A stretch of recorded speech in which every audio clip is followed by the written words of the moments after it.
Ife omimi nke otito. That is the glorious mysteries in Igbo language. The chorus.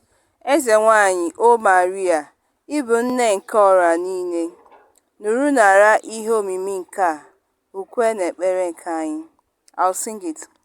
Eze nwanyị, O Maria, ị bụ nne nke ọra niile, nụrụ nara ihe omimi nke a, ukwe na ekpere nke anyị.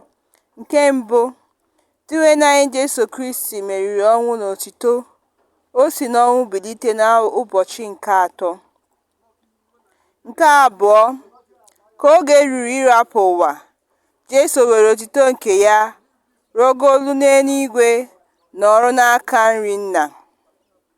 Nke atọ, ka anyị lee ka Chukwu Mmụọ Nsọ si dakwasị ndị ozi ọma, na-akụzi ha ihe nzuzo ka Jesu si kwe na nkwa. Nke anọ, Maria si n'ụwa bili jekwuru nwa ya bụ Jesu. Igwe nke ndị mmụọ ọma duru ya ka ọ batara n'eluigwe. Nke ise,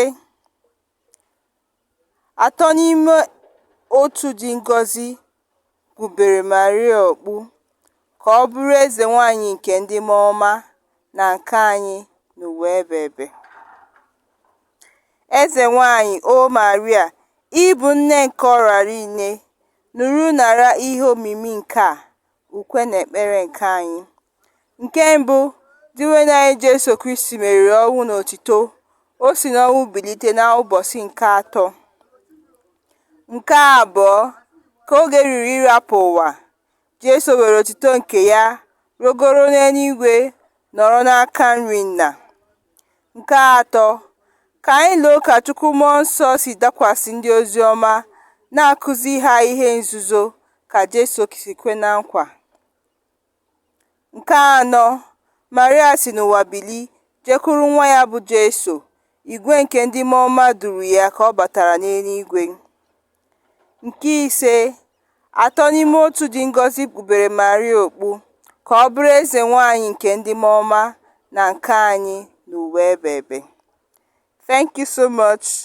Please don't forget to subscribe and go through my other videos on Igbo prayers, Igbo Catholic prayers.